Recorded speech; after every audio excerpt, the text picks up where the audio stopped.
marketing ou de design de serviço, né? Mas eu estou oficialmente, né, a princípio, como coordenador de design de produto, né? UI e UX, ou web design, ou design digital, né? Dê o nome aí que você se sentir mais confortável. Então, começando pela minha história, né, um pouquinho, eu sou de BH mesmo, né, de Minas, para quem não sacou pelo sotaque, dizem que eu não tenho sotaque, mas ok, vamos lá. Eu sou o segundo de 3 irmãos, né, eu sou esse cara do meio aí, cara super normal, assim, a família super típica brasileira, né, sanidade mental, assim, num nível alto, e eu sou músico e designer autodidata, assim, né, não sei se algumas pessoas sabiam ou não sei se já tinham comentado, mas eu não tenho um diploma, né, eu não tenho uma graduação de designer, né, eu meio que, esse tempo todo, são 16 anos que eu já atuo na área, foi o meu primeiro emprego, a minha primeira oportunidade, eu estou nela desde então, né, isso aconteceu lá em 2006, sou ruim de conta, não sou de exatas, mas são 16 anos, que eu sei é isso, tenho certeza que são 16 anos aí. Então, eu sou músico e autodidata, músico e designer autodidata, fashion, né, o meu sobrenome aqui, tô brincando, não sei porque eu coloquei essa foto aqui, e uma coisa que é intrigante minha é que eu sou velho desde criança, saca? Eu tenho uma idade mental diferente da minha biológica, que é me vestir muito além ou mais sério do que eu possa parecer.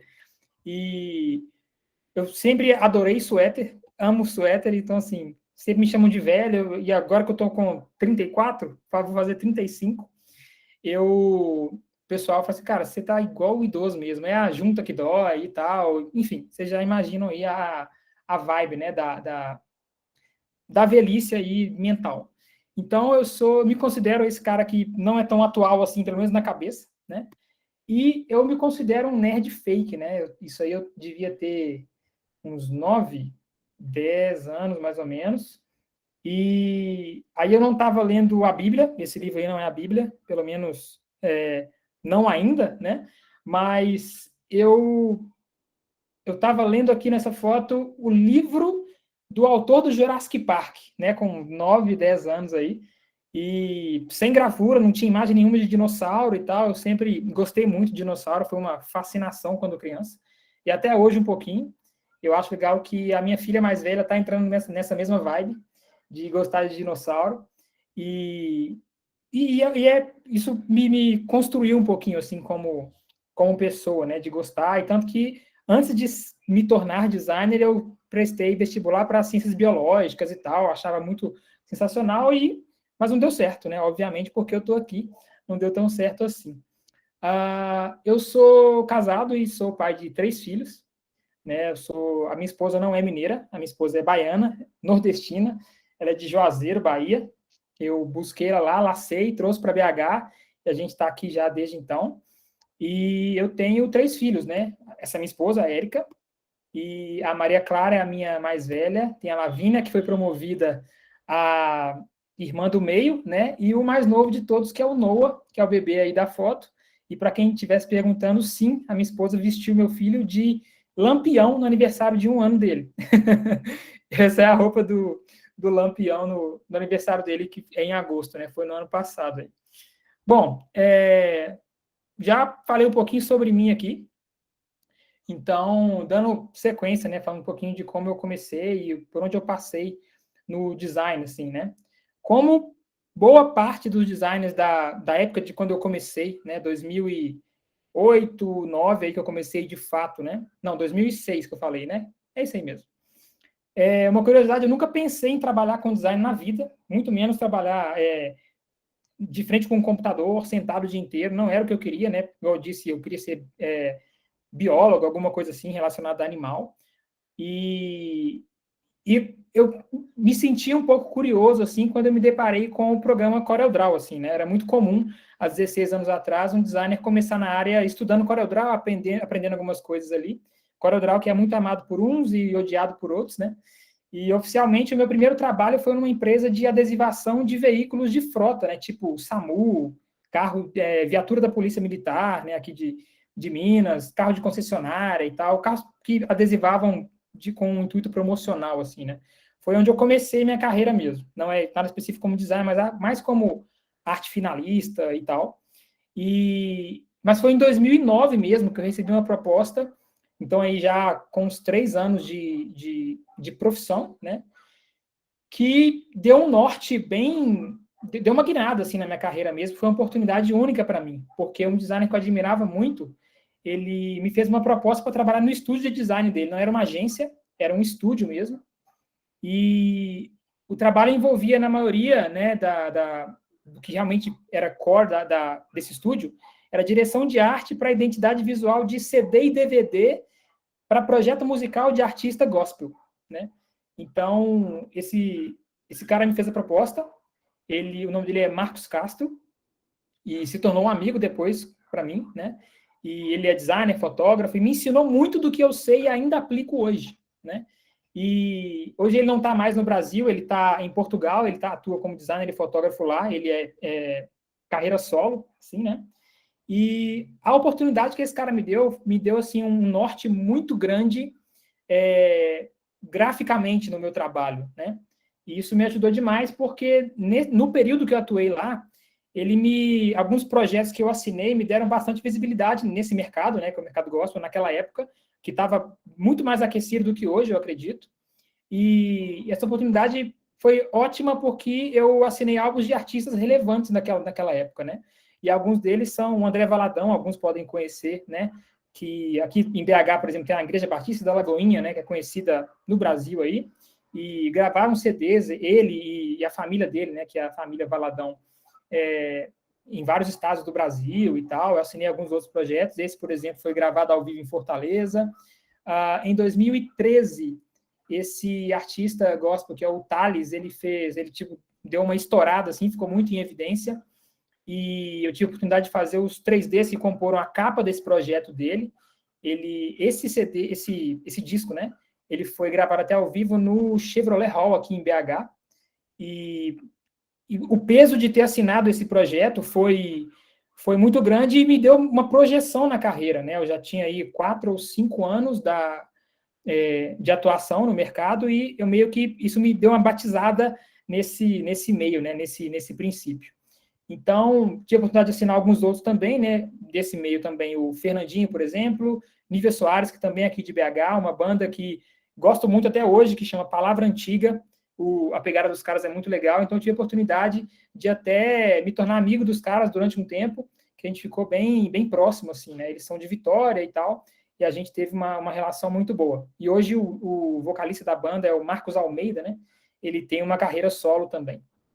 E chegou um momento que o estúdio começou a assinar tantos projetos e ter tanta visibilidade que abriu um pouco para outros tipos de mercado fonográfico, que foi quando eu assinei algumas coisas, trabalhei algumas peças mais isoladas de cantores ainda do meio musical, né, artistas musicais, mas do mercado sertanejo. Então, cheguei a fazer 3D para o César Menotti e Fabiano, algumas artes para compor projetos visuais do Alan e Alex e alguns outros aqui, né? Alguns com mais notoriedade, com mais nome no mercado na época, e outros nem tanto assim, que estavam começando, né? Bom, e depois desse período eu fiquei, acho que 4 anos nessa agência, isso me projetou de uma forma que foi muito satisfatória para mim, e de 2013 a 2016 eu trabalhei em algumas agências de BH, né? E nesse período, com a força do digital dominando tudo, assim, eu comecei a migrar de maneira mais intencional do design gráfico para o web, né? O que não era tão assim comum, né? Como eu fazia muito arte de CD, encarte, e a internet começou a entrar, Spotify destruindo tudo, né? Então ninguém imprimia mais encarte de CD, tudo ficou muito digital, né? Então gradativamente eu fui passando aí pro design digital, que na época não existia de jeito nenhum o termo UI UX, né? Não era isso. Era web design só, ou design digital, né? Então, nesse período eu comecei a fazer essa migração, e em 2016 foi quando eu migrei de vez, assim, para o design digital. Eu parei de fazer... Ainda pegava alguns freelas de gráfico, né? Igual criava marca, fazia identidade visual, todo aquele pacote, né? Envelope, cartão de visita para marca de amigos ou de empresas que entravam, que eu tinha contato. E nesse período aí foi quando eu comecei a focar muito no digital, assim. E foi quando, em 2017 já, eu recebi a minha primeira proposta para trabalhar remoto, né, para uma agência fora do Brasil. E acho que de cara foi a experiência remota mais nível hard que eu já tive até hoje, assim. Por quê? Porque eu estava no Brasil, mas o escritório da empresa ele era na Flórida, mas os donos da agência moravam no Havaí, em Honolulu, e o desenvolvedor, né, o head de programação, ele era da Sérvia, o nome do cara era Petrov, só para você ter uma ideia, ele era... Imagina o cara falando inglês numa reunião, né? E o designer, que era o meu head, né, o meu líder, ele morava em Barbados, no Caribe, né? Que está até ali no pin ali do slide, mas numa ilha que nem aparece, né? De tão pequenininho que é. Então, assim, a dele era uma delícia, né? Você pode imaginar. O fuso horário era uma beleza, que quando eu estava entrando no trabalho, a minha patroa, ela estava terminando o dia. Então, você imagina a viagem que é, né? Era tipo, entrava no multiverso mesmo para poder conversar. Então, era uma loucura. E foi muito legal, foi muito enriquecedor para mim, porque eu aprimorei inglês também, que foi... Falar inglês com um cara da Sérvia, você tem que melhorar alguma coisa, né? Então, foi muito desafiador e muito bom, e realmente me amadureceu muito, assim. E depois desse período, eu fiquei... Isso foi em 2017, né, praticamente o ano todo. Não, 2016, 2017 eu fiquei o ano praticamente todo como designer freelancer, né? Então, assim, eu passei pelo gráfico, comecei a trabalhar no digital, vivi o mundo remoto mesmo antes de pandemia, e depois fiquei um ano por conta, assim, de trabalhos freelancer, né? Então, assim, eu experimentei um pouquinho de cada canto, assim, das oportunidades que a gente geralmente tem como designer, né? E depois desse ano inteiro como freelancer, no final de 2017, eu recebi o contato e uma proposta para trabalhar numa agência de BH, que foi onde eu acabei conhecendo o Rafa Felício, que eu vou pedir aqui licença porque essa foto está errada, do Rafa, essa foto não condiz, deixa eu consertar, beleza. Agora tá certo, o Rafa, ele... Foi quando eu conheci ele, no final de 2017, e foi muito legal, assim, porque no nosso primeiro contato de cara, o Rafa já mostrou muito para mim, assim, a questão de cultura que hoje a gente vê na Oasis, né? E acho que o Rafa é muito o semeador desse lance da cultura da Oasis, né? E depois desse período que eu trabalhei junto com o Rafa, eu fiquei uns 2 anos trabalhando nessa agência, onde o Rafa era o meu patrão, né? O Rafa era o cara que pagava o meu salário, olha aí. E depois eu tive uma outra oportunidade, né? Eu saí dessa agência depois desses 2 anos, foi mais uma oportunidade nos Estados Unidos, só que não era aquela loucura de fuso horário e cada um num canto, era todo mundo do Arizona, né? No estado de Phoenix, nos Estados Unidos. Então, eu fiquei... Foi menos de um ano, foi uns 7 a 8 meses, mais ou menos. E foi quando, na minha carreira, assim, eu olho que foi um período onde foi um pouco mais sombrio, né? Que foi o ano de 2021. Eu entrei na Oasis em 2021, poucas pessoas sabem do meu estado naquele momento, assim, porque foi em 2021, nos 3 primeiros meses, que eu estava meio... pandemia, né? Então, pegou todo mundo de surpresa, aquele negócio todo. E em março de 2021, eu tive um burnout, né? Eu tive uma crise de ansiedade muito forte e comecei, assim, a entrar em parafuso, assim, né? Foi bastante difícil. Depois eu procurei uma ajuda profissional, obviamente. Se alguém estiver passando por isso, não tenta levar com as próprias forças, né? Procura uma ajuda que, com certeza, vai ser muito agradável e vai realmente te dar uma levantada, assim, isso é muito importante. E, assim, nesse tempo que eu fiquei, assim, meio que perdido, né, com o burnout e tal, era uma sensação muito louca, assim, porque por mais que eu continuava trabalhando, é como se eu me sentisse que eu estava estragado, sabe? Nada que eu fazia estava bom demais. Se eu conseguia colocar alguma coisa para fora, eu duvidava daquilo, duvidei do que eu já tinha feito no passado, das oportunidades e tal. Então a cabeça estava bem, bem, bem tensa, assim, sabe? E foi nesse período, assim, que o Rafa, agora sim, acertei a foto, a gente começou a conversar de novo e eu contei um pouco para ele, né, da história, o que tinha acontecido e tal, e ele começou a me falar da Oasis, né, e me fez uma proposta, assim. E eu vou confessar que foi difícil, não pela Oasis, né, mas pelo meu momento de questionar, assim, pô, nada era bom do que eu fazia, e aí, será que eu vou dar conta dessa oportunidade, dessa oferta de trabalho e tal? E depois de muito sofrer, assim, eu literalmente chorei pensando, questionando se eu dava conta ou não, eu aceitei a proposta e foi em março que aconteceu o episódio do burnout, tentando me levantar, né? E em abril eu comecei na Oasis e estou aqui desde então, né? Então, assim, essa é um pouco também da história, como que o Rafa ganhou 5.000 nozes às minhas custas, né? Me indicando para a Oasis e de quebra ganhando aí, né? Um pouquinho do saldo lá no Oasis Team. Bom, beleza, gente. Essa é um pouquinho da minha história, breve aqui, né? Mas beleza, mas e daí, né? Por que eu estou contando toda essa história? O que isso é de relevante para vocês, além de simplesmente saber por onde eu fui, por onde eu passei, o que eu já fiz, né? Eu acho que eu consegui a atenção de vocês aqui agora, né, para poder me ouvir com as coisas que eu vou falar um pouquinho mais sérias aqui, talvez. Então, por mais que tenha parecido que eu mostrei mais coisas legais da minha carreira até aqui, né, até hoje, eu tenho mais cicatrizes ao longo do caminho do que coisas legais, do que esses filtros todos conseguem cobrir, né? E a jornada de trabalho, a carreira é complicado, é árduo pra caramba, né? Para qualquer uma, né? E vale a pena se a gente entender que a única motivação que a gente precisa é o trabalho que a gente vai fazer para levar a gente do ponto A até o ponto B, né? Onde a gente está hoje, onde eu quero chegar, né? A gente precisa de trabalhar, não tem muito para onde sair, tentar. Eu não vou dar nenhum conselho de coaching aqui, né? Aquele negócio, não, vou te dar a dica do sucesso. Não tem dica do sucesso, né? Tem trabalho, dedicação e é árduo o caminho, né? Isso é bastante claro para mim e eu queria um pouco trazer isso aqui para todo mundo, assim. Então, uma boa parte dos designers aqui, até, né, tem menos de 5 anos de carreira. Uma boa parte, se não a maioria, não sei aí quem está me assistindo aqui hoje, mas assim, ou tem menos de 5 anos de carreira, ou quase isso, ou durante a pandemia essa loucura migrou de carreira, que é algo que acontece muito, né? Eu tenho a oportunidade na Oasis de entrevistar e analisar dezenas de portfólios e eu ouço muito essa história. Pô, estou migrando de carreira, uma nova oportunidade e tal. Isso acontece com muita frequência.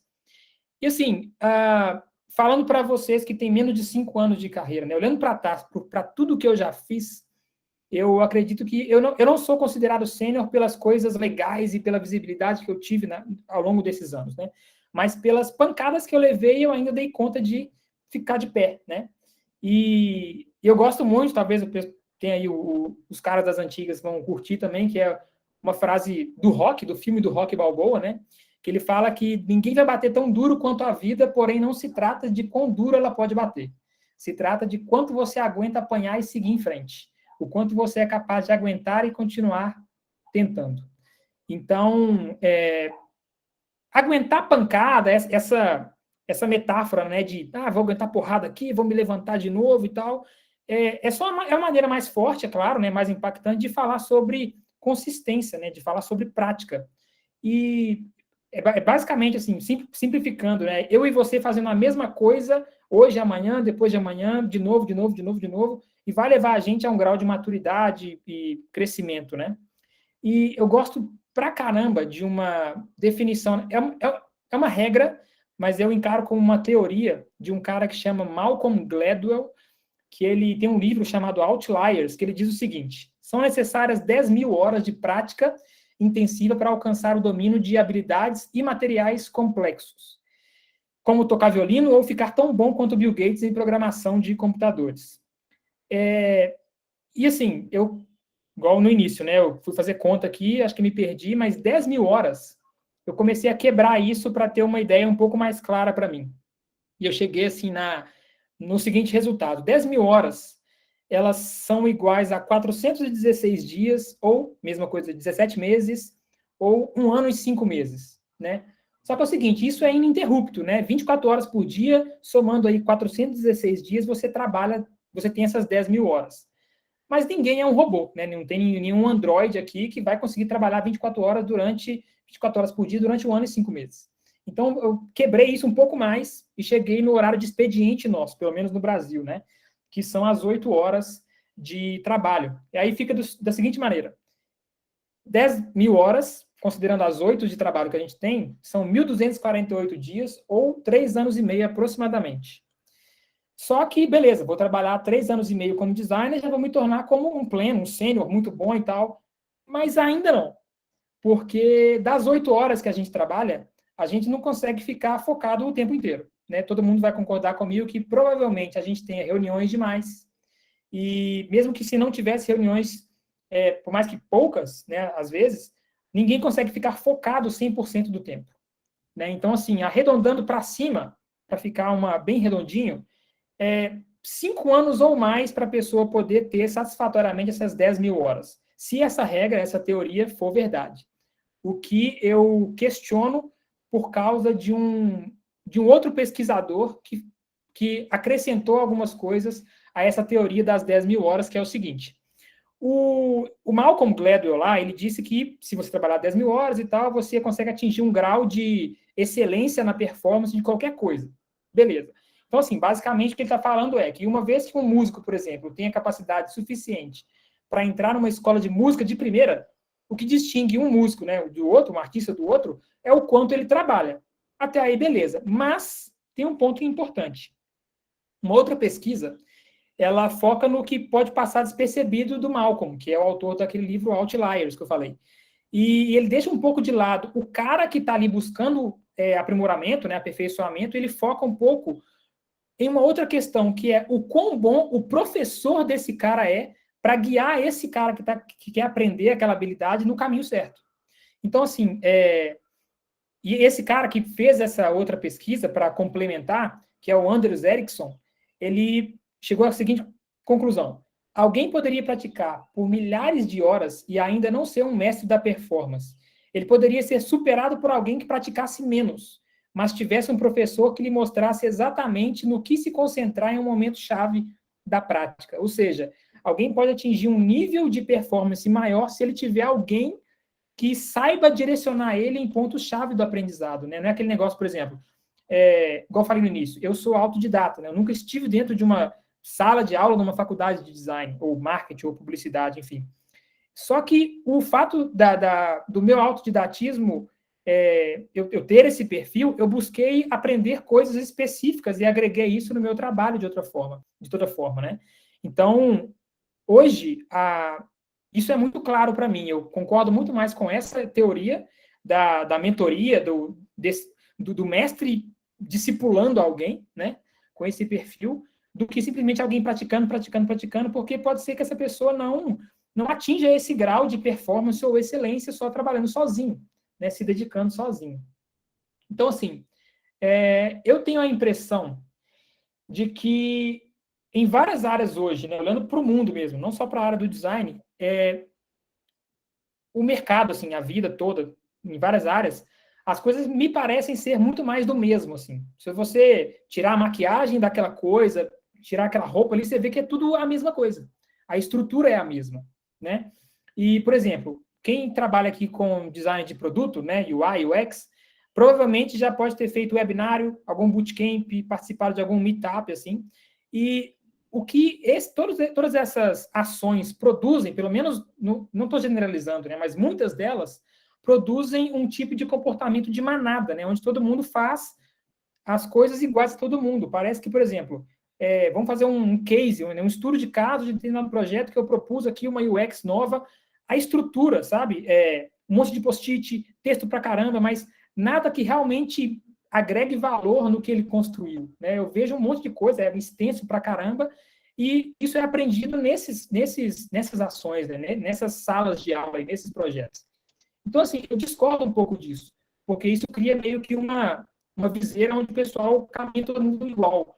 E hoje, se todo mundo é igual a todo mundo, você não consegue ter nenhuma distinção no mercado, né? Isso é importante. Quem quiser fazer a diferença precisa fazer diferente, né? Então, assim, por exemplo, um exercício, né? Se você hoje entrar no Dribbble, por exemplo, e procurar por dashboard, você vai ver exatamente a mesma estrutura em um monte de imagem que vai mudar só a cor que predomina nela ou a marca que está ali, né? O logo. Então, é uma ideia, assim, de tudo parece que é igual, sabe? E eu queria até abrir um parênteses aqui para contar uma história, para a gente quebrar um pouquinho aqui as coisas sérias que eu estou falando, e perguntar se você sabe o que significa TTVD-19. A gente sabe que o Covid-19, Coronavírus Disease, né, de 2019, e eu quero apresentar para vocês, talvez alguns concordem comigo, que existe o TikTok Vírus Disease de 2019 para cá. É uma pandemia de gente no TikTok fazendo dancinha e um monte de coisa. Mas é o seguinte, criança brincando no TikTok, gente, pelo amor de Deus, assim, é esse comportamento de manada. Todo mundo copia todo mundo quer like, todo mundo quer seguidor, e aquele negócio, meu Deus do céu. E é o seguinte, aqui no prédio onde eu moro, as crianças são desse naipe, sabe? Eu tava passando, indo levar o lixo, não sei, algum dia, tinha uns meninos brincando de futebol, e enquanto o menino chutou a bola, tipo assim, ele tava esperando o coleguinha pegar a bola ou jogar para ele, ele começou a fazer dancinha de TikTok, tá ligado? Assim, parado, do nada, assim, aleatório, sem nenhum estímulo, e aquele negócio, né, para julgar é muito fácil, né? Pô, o menino tá parado ali, viciado em TikTok, o menino tá parado, inconscientemente tá dançando sem parar e tal. Só que é uma coisa, é legal julgar os outros quando não são as suas crianças, os seus filhos fazendo isso. Que foi o episódio que aconteceu comigo agora, no período que eu estava de férias. Eu estava com as minhas filhas na piscina, o dia inteiro na piscina, né? Sai à noite com o dedo todo enrugado, quase virando uma salamandra. E a minha filha, a do meio, né? A Lavínia, ela falou, pai, eu tô com água no meu ouvido aqui, não sei o que eu faço para tirar, como é que eu tiro? Seu filho, dá uns pulinhos aí e bate na cabeça. Cara, foi automático. A minha filha bateu na cabeça e automaticamente ela já começou a fazer dancinha de TikTok sem querer. E ela começou a fazer e falou assim, cara, o que você tá fazendo, menina? Sim, foi automático, assim, ela bateu, parece que apertou um botão da dancinha do TikTok e começou a fazer. Então, assim, eu estou trazendo essa aqui de uma maneira mais engraçada, mas existe isso numa escala séria do mercado de trabalho, assim. Como que as pessoas, o que elas mostram a poder conseguir uma oportunidade de trabalho, e existe esse comportamento, né? Então, assim, eu acho que tudo isso faz com que as pessoas elas simplesmente repliquem um padrão sem um senso crítico, né? E isso elimina a principal missão do design no mundo, que é o design ter propósito. Ele existe para que as coisas tenham propósito, né? E às vezes a gente pode confundir ou esquecer o que realmente é design, né? Design, como alguns, eu pensei isso durante um tempo, mas parei e falei, cara, não tem como ser só isso, né? Design não é a princípio desenho, né? Esse não é o derivado do design, né? E o sentido maior do design é que, na verdade, ele significa desígnio, que é fazer coisas com finalidade, de fazer coisas que tenham um propósito, né? E gosto muito aqui, talvez vocês conheçam os designers aí, amantes de Helvética, vão gostar muito do Massimo Vignelli, que ele faleceu, acho que em 2014, e ele falava o seguinte, a vida de um designer é uma vida de luta. Luta contra a feiura. Assim como um médico luta contra a doença, para nós a doença visual é o que temos por aí, e o que tentamos fazer é curar de alguma forma com o design. Né? É bonito isso que ele fala, isso é uma das frases mais famosas dele, mas só que, por um lado, parece que ele está focando muito no aspecto visual do design. Né? Então quer dizer que uma coisa é feia, vou trabalhar para deixar ela bonita e pronto. Não interessa mais. Mas ele está falando puramente específico aqui, né, pelo lado visual. Mas esse mesmo cara, ele também defendia a questão da parte funcional do design. Ele tem uma outra frase que é: a primeira coisa que você precisa deixar claro para um cliente é que você não está lá para atender os desejos dele. Você está lá para atender as necessidades dele. Porque muitas das vezes, se você já teve um cliente tete a tete, assim, né, frente a frente, o seu cliente não sabia o que ele precisava. Então, ele contratou você, ou uma agência, uma empresa, para poder descobrir o problema e o que ele precisava, né? Falar para ele qual era o que ele precisava de fato. Então, assim, eu sinto hoje essa responsabilidade, todos nós, né, na verdade, todos nós temos essa responsabilidade para poder unir de novo forma e função. A gente se deparou com esses termos em algum lugar, mas a impressão que eu tenho é que esses dois termos estão divorciados, assim, ou é forma ou é função, sabe? Ou algo é simplesmente bonito, belo pelo belo, assim, ou algo funciona. Né? Ou seja, o que funciona não necessariamente tem que ser bonito, não consegue unir as duas coisas. Eu sinto muita falta disso. Né? E existe uma luta mundialmente, assim, e dentro de nós também, que é o UFC que rola com aquilo que é entediante, com o fato de simplesmente se divertir fazendo o que a gente faz. Né? Vocês vão concordar comigo que é muito legal trabalhar com o que a gente trabalha. Né? O designer, cara, é basicamente brincar um adulto com coisa de criança. Né? Você vai colorir coisas, você vai propor coisas visuais, coisas que a gente faz quando criança. Desenha, mostra o pai, mostra a mãe, desenha a família, com a cabeça gigantesca e tal, mas assim, em uma escala, guardadas as proporções, é a mesma coisa. Então, é divertido. E a gente, em determinada forma, perdeu o fato de que design precisa ter um aspecto divertido, assim, né? Porque o design nunca vai ser entediante se for feito da forma correta. E existe uma grande chance de hoje, o mundo está perdendo esse viés de entender que o design é algo para trazer uma satisfação, uma realização. Né? E sem diversão, a criatividade morre. Né? Essa relação de criador e criatura é um negócio que nos dá essa satisfação, assim. Então é muito gratificante ver isso. Mas assim, por que precisa ser divertido, né? Imagina, a gente explora 1 milhão de possibilidades, toma bomba na maioria delas, para que no final de tudo, uma coisa só vale a pena, aquele diamante que a gente construiu ali, encontrou, e aí a gente não tem diversão de fazer aquilo, aquela jornada, se não tiver com esse intuito, a gente vai morrer antes de chegar no resultado, né? E sabendo de tudo isso, assim, né? Sabendo que a falta de diversão no nosso trabalho já afeta tanto o que a gente entrega, eu descobri que tem uma coisa pior do que isso, que é perder o senso de diversão, né? Que é uma palavra feia, quase um palavrão, que eu descobri, que é cacorrafiofobia. Não sei se vocês já ouviram esse termo, que não é nada mais, nada menos do que o medo de falhar. Né? É claro que num grau máximo, né, extremo, isso é uma patologia, na verdade, que a pessoa fica travada, não faz nada, tipo uma crise do pânico, assim, e ela não faz nada pelo medo de falhar. Se ela nem começa a fazer alguma coisa, porque ela questiona tanto isso vai dar errado, analisa tantos riscos, que ela fica paralisada, e é isso aí, essa patologia que chama cacorrafiofobia. Mas todo mundo tem um pouquinho de medo de falhar, né? E se a gente não nos deixar ter a possibilidade de falhar, a gente vai zerar as possibilidades, né, de acertar. Né? Se a gente não se permite a possibilidade do erro, a chance do acerto é zero. Então, o medo de tentar criar algo novo, né? Ele está relacionado, muitas das vezes, a traumas que a gente teve no passado, talvez por um gestor ou um líder ruim que a gente teve, que deu um feedback muito negativo e não conseguiu direcionar a gente para o que realmente importava, para uma solução e tal. Só bombou o que ele propôs, e aí nos deu essa trava, né, de continuar e propor algo novo. Assim. Então, assim, tem muita gente que não começa também, por um outro fato, não só dependendo de outras pessoas que nos dão um feedback ruim, às vezes nós temos uma expectativa irreal sobre nós mesmos também, né, que faz com que a gente só comece algo se tiver a garantia de atingir a perfeição. Mas, assim, tirando um peso dos nossos ombros, né, a gente tem que entender que a perfeição, ela é uma ilusão. A gente não vai alcançar a perfeição. É fazer o máximo que a gente consegue com as ferramentas que a gente tem e nos dá por satisfeitos. A gente se dedica, se entrega, vai valer a pena, né? Todo o esforço, assim.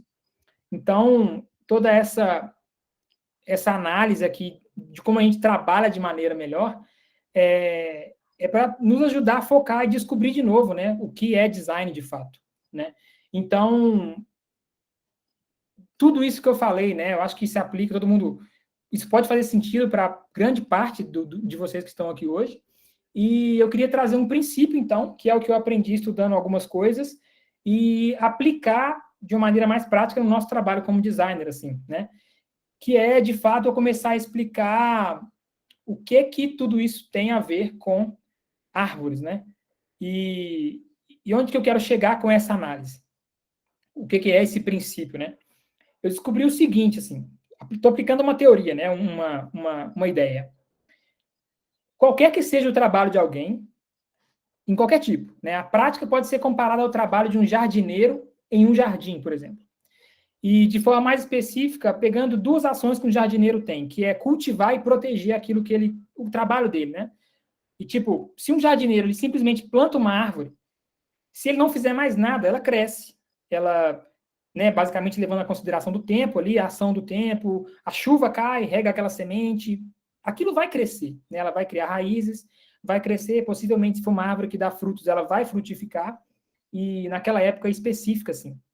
Então, olha só, mas se o jardineiro, além de plantar a semente, ele tiver o cuidado de cultivar, ou seja, além de plantar, ele rega, ele poda, ele readuba em algum momento, ele replanta em algum momento, essa árvore ela cresce, frutifica com um potencial mais alto do que se tivesse deixada ao acaso, né, ao tempo ali.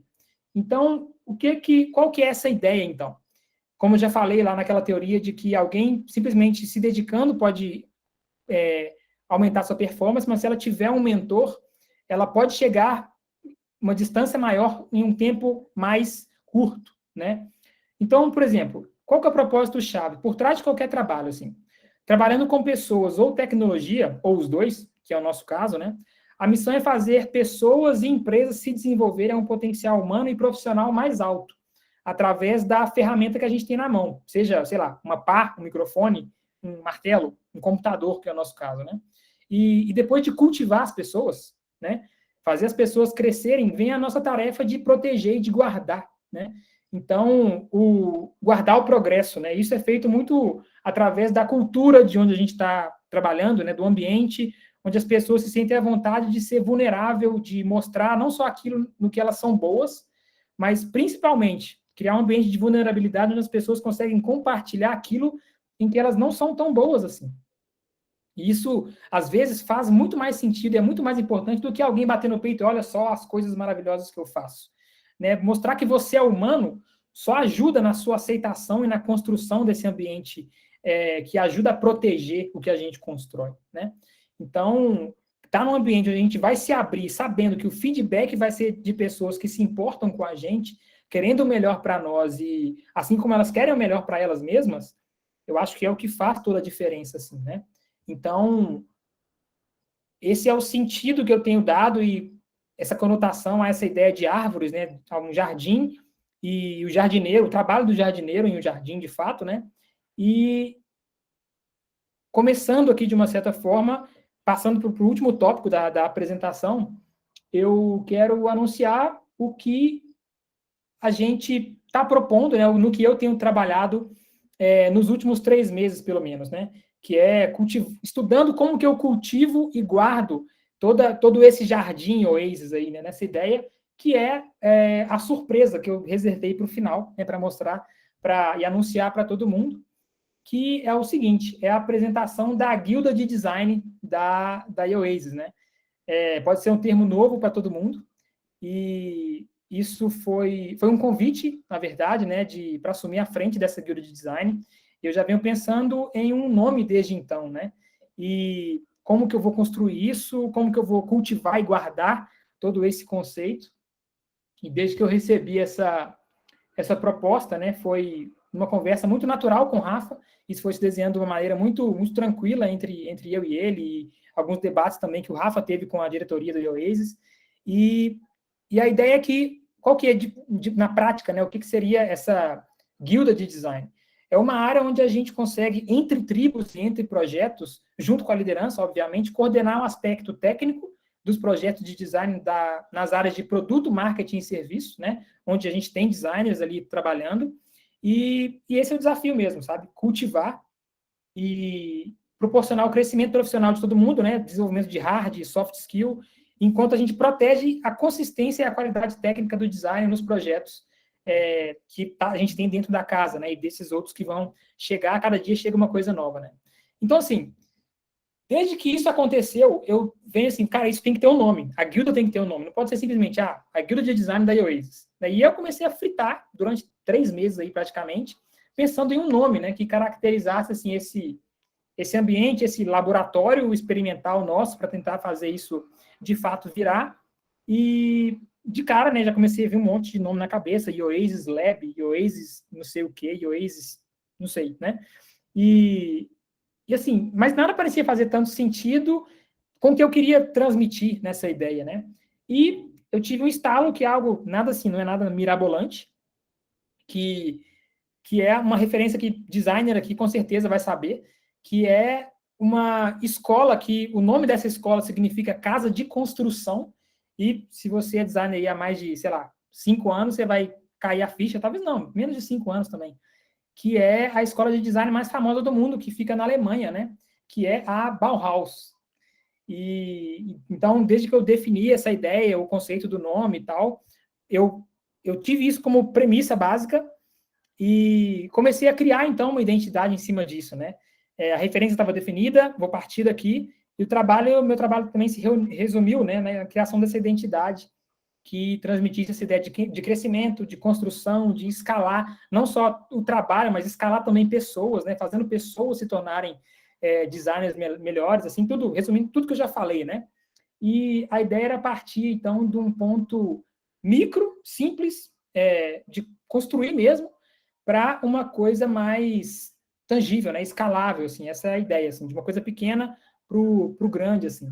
Então, eu comecei a brincar um pouquinho com formas primitivas, né, shapes básicos e tal, e brincar um pouquinho com as cores primárias, né, que a gente sabe, vermelho, o azul, o amarelo, e brincando com isso, e eu fui muito influenciado, né, como as coisas se encaixam, né, o meu filho mais novo, Noah, ele está na fase de brincar com brinquedinhos de que melhora a cognição e tal, e ele tem, no Natal, eu dei esses brinquedinhos para ele, esses bloquinhos de montar, e aí, cara, me deu um estalo, né? Cara, vou brincar com isso aqui e vou tirar o logo da guilda de design daqui, né? Levando em conta essa referência da Bauhaus, né? Então, assim, graças a Deus, chegando finalmente a hora de anunciar isso, todo mundo, né? Eu estou gerando esse negócio aqui, uma gestação de 3 meses, vamos dizer assim, e eu quero apresentar para você, designers ou pessoas de outras áreas da Oasis, a identidade visual da primeira guilda da Oasis, que é a guilda de design, que a gente vai carinhosamente chamar de House, que é a casa dos designers da Oasis, né? Então, a ideia é brincar bastante e explorar muito, né? E brincando a gente construir essa casa mesmo, né? Esse ambiente onde a gente consegue compartilhar coisas e crescer, né? Ter esse crescimento aí aplicando não só crescimento dos designers ou crescimento dos projetos, mas também, né? Isso vai acabar impactando no crescimento da própria Oasis mesmo e essa via de mão dupla, né? Esse ambiente que a gente gosta muito de fazer parte, né? Mas assim, beleza. Esse é o resultado do meu trabalho assim nos últimos 3 meses, essa criação desse branding, né? Desse todo que eu estou passando hoje para vocês. E beleza, mas onde que a gente chega com isso, né? Como que vai funcionar de fato essa guilda, né? Como que isso tudo vai operar? Então, assim, de uma maneira resumida, tá, gente? Além do acompanhamento e direcionamento do aspecto técnico do design nos projetos, a ideia é ter ações definidas que a gente vai diluir por trimestre, né? A gente pega o ano todo, quebra ele em 4, né? 4 trimestres aí, e ter ações específicas nesses 4 trimestres aí. E um pouquinho dessas ações que vão ter a princípio, né? Que podem ser que a gente elabore mais. Mas como que a gente vai trabalhar isso? A primeira ação que eu consegui criar para a gente ter um momento de crescimento, eu estou dando o nome de Desk Talks, né? São as Desk Talks, né? Que são palestras mensais com profissionais do mercado, né? Não especificamente da área de UI, UX ou design gráfico, mas arquiteto, desenhista, pintor, enfim, né?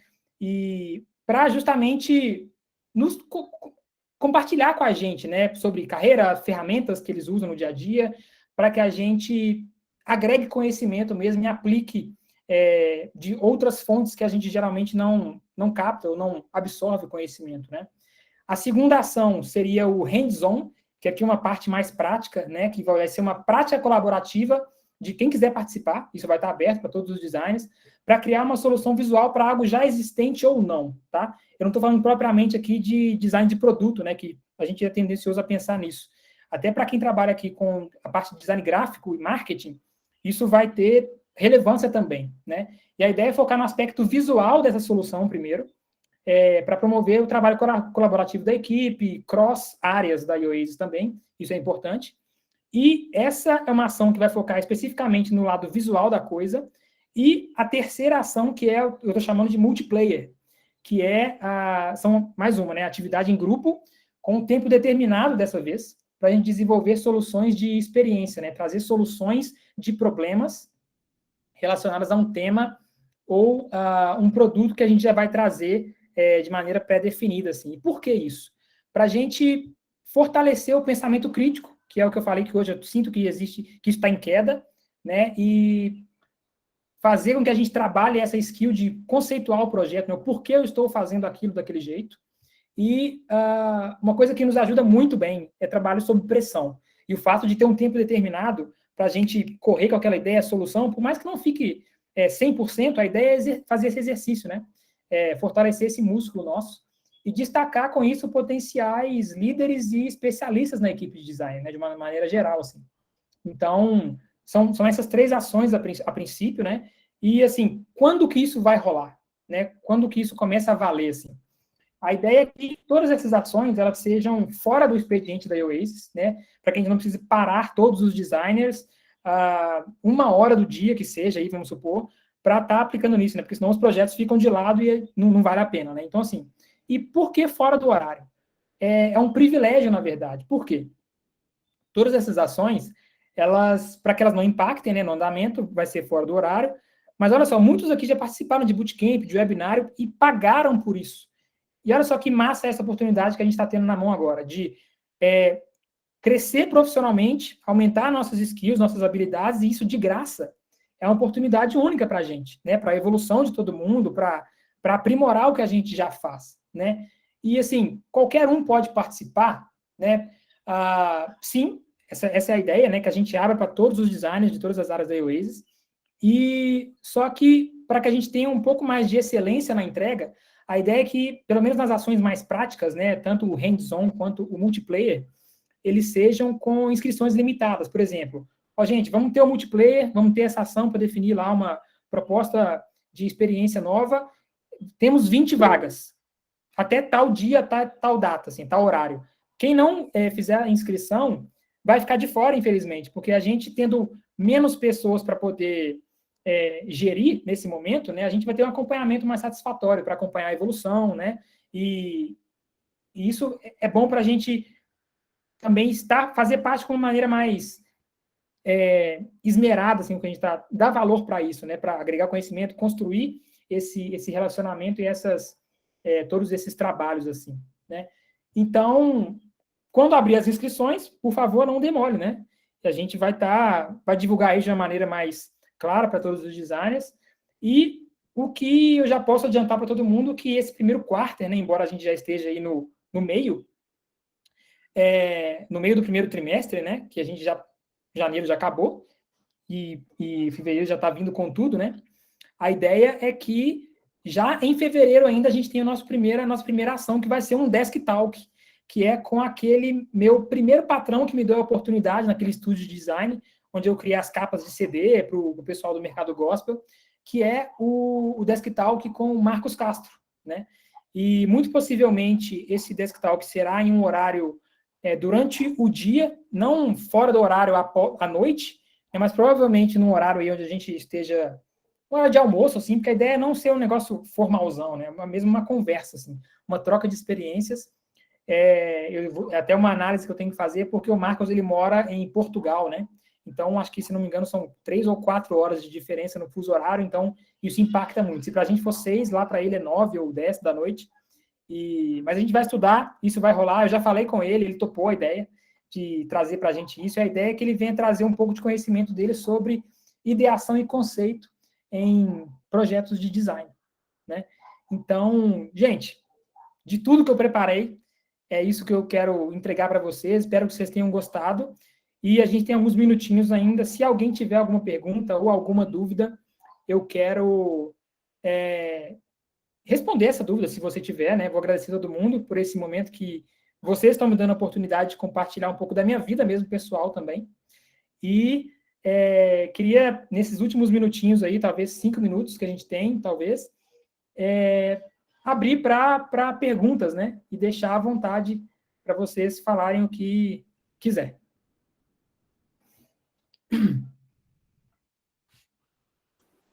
Pessoal, um de cada vez. Vocês falam demais, gente. Que isso, velho? Tá todo mundo impactado, Diego. Mas o pessoal tá em choque aqui. Bom, eu acho que você estava vendo o chat, mas o chat não parou um minuto o tempo inteiro. O pessoal estava frenético com a sua fala, sua apresentação. E na hora que você mostrou tudo, não parava. Eu não consegui ler um. Eu acho que o pessoal pode falar aí um pouquinho, que eu acho que tem muita coisa para ser falado, com certeza. Pô, que bom, gente. Bom, perguntem se tiverem as perguntas aí. Diego, eu acho que uma das dúvidas que pode rolar com a galera aí é o quando que vai começar a valer, se já está começando já começou a valer, né? A guilda, enfim. A ideia é que essa apresentação, esse power-up é automaticamente assim, o lançamento da guilda, né? Então, a partir de hoje, isso começa a valer de fato, né? Tô parindo o menino no mundo aí para que ele crescer. E, de fato, a gente já pode começar a usar o nome, né? Dessa guilda, né? Isso tá... Eu ainda atuo muito mais na área de UI e UX, mas a ideia é que eu também atue junto com os meninos do marketing ali, né? Isso já tem acontecido numa escala menor, assim, né? Em projetos específicos da Oasis, outros aí da Alpargatas e da Havaianas. Nesse tempo que eu estava construindo também, eu já, sozinho ainda, né? Sem uma equipe, eu já liberei algumas coisas do Quick Wins, né? O Rafa usa muito esse nome, né? Que são entregas mais rápidas com um apelo visual mais alto para entrega, né? Igual Alpargatas, a gente tem essa responsabilidade de entregar algo visualmente que, né? A responsabilidade está lá no alto, com grandes poderes vem grandes responsabilidades, né? E aí eu já entreguei algumas coisas ao longo desse tempo, assim, que depois até é legal compartilhar, mas a partir de agora, sim, a gente já pode começar a usar de fato a guilda, tá inaugurada. Fala, Elias. Tinha mais alguém na fila, gente? Não tô vendo. Acho que não. Cara, que foda teu trabalho ali. Quando apareceu o House ali, foi mais impactante do que se imaginava. Parabéns de verdade. Assim. Eu queria entender assim, como que fica essa guilda dentro desse ecossistema de tribos e times, lideranças, como é que funciona exatamente isso? Cara, tem completamente tudo a ver. Porque a partir do momento em que igual eu falei, né, começa a partir de agora já a valer, mas quando realmente virar o sistema novo de tribos, né, que é algo que gera um esforço e energia mais alto, de adaptação de todo mundo também, né, isso vai ser muito mais coerente com a prática do negócio, né, porque, por exemplo, eu vou estar junto com uma equipe, provavelmente aí junto mais direto com o Rafa, com os leads do pessoal de produto, em áreas que a ideia é que cada cliente, né, cada contrato esteja todos os envolvidos estejam dentro da mesma tribo, né? Hoje a gente tem muito isso, por exemplo, tem designer no time do Marcão, por exemplo, que está em Fleury, mas tem outro designer que também está em Fleury, mas está no time da Juliana. Então a ideia é que todos fiquem em uma mesma turma ali, vamos dizer assim, para ter atuações mais específicas, né? Aí a gente consegue zelar pela qualidade técnica, né? E ter uma visibilidade maior para poder acompanhar o designer que está envolvido ali, né? E, de novo, não só na área de UI UX, mas também em campanha de marketing, o Camp, né? E até o Camp é uma dessas entregas rápidas, né? Que eu tive oportunidade, assim, foi muito prazeroso participar disso, né? Que temos uma bola ali, junto com o Rafa, no início, tentando conceituar tudo. Eu tive a oportunidade de criar tanto a home do Camp desse ano, né? Do ano passado, que começou esse ano, e a homepage do Astro, né? Que você também, Elias, participou de forma brilhante aí. Então, tem tudo a ver com o lance das tribos aí que vai virar. Alguém mais? Show. Larissa? Eu tô conseguindo me ouvir bem? Ouvindo, aham. Show. Então, eu recém entrei na realidade, né? Tenho bastante dúvidas, tenho conversado bastante assim, com colegas que rolou uma oportunidade para trocar uma ideia, sabe? Inclusive, assim, sobre essa ideia do processo de design, né? design sprint, design thinking, o design gráfico, né, branding, tipo assim, todos esses pontos, mesmo que a gente acabe fragmentando em áreas e setores, é um processo só, né, eu considero assim.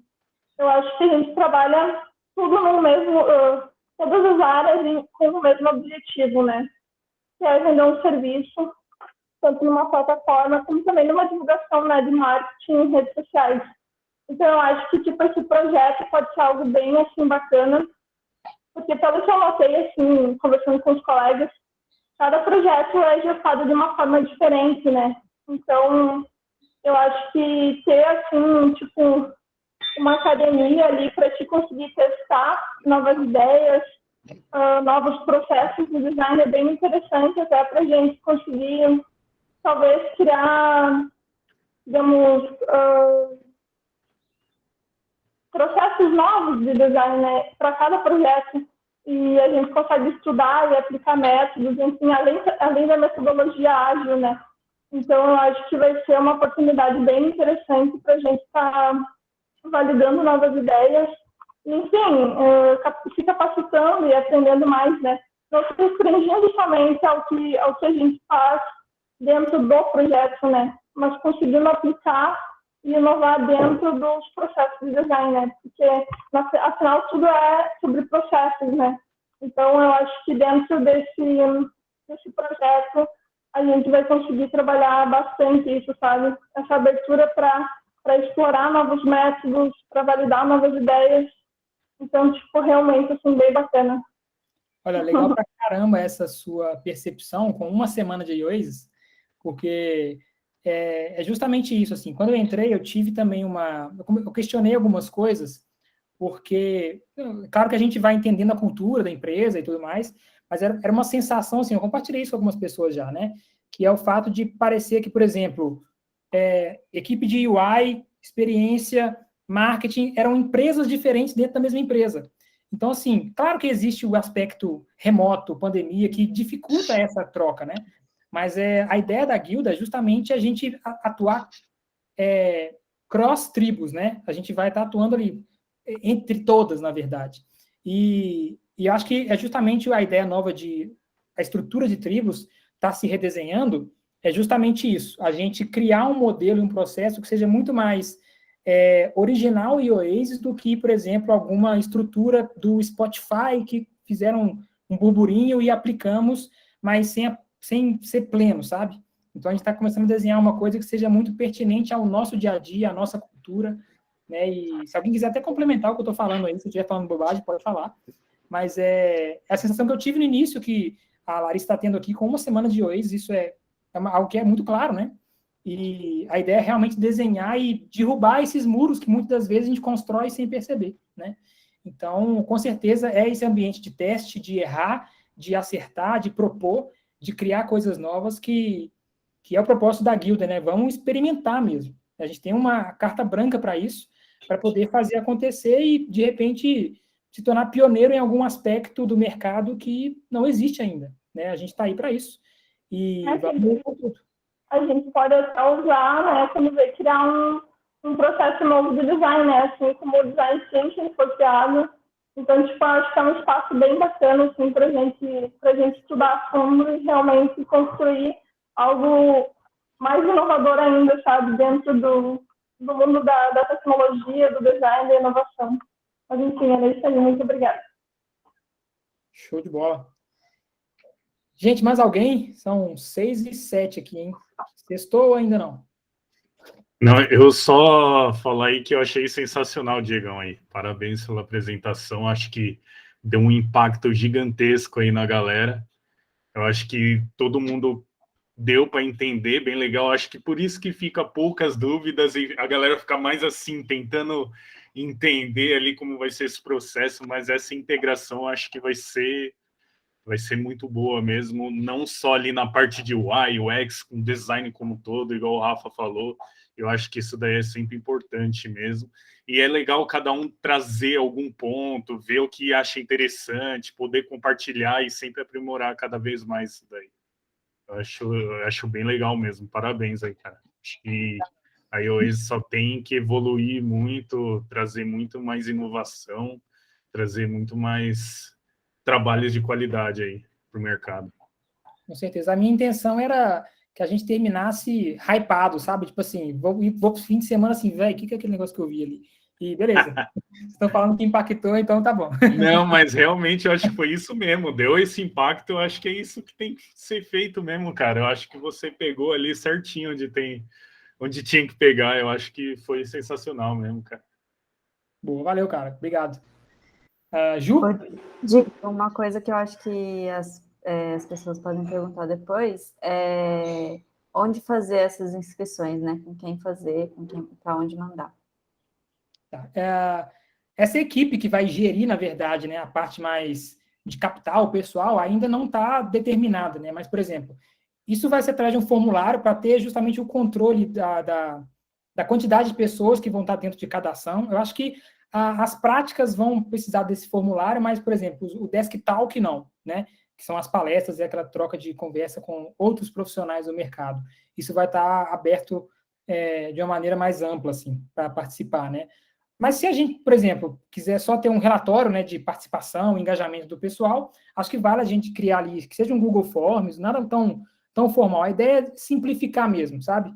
Eu criei a marca ali do House com 3 quadrados, um triângulo e um círculo.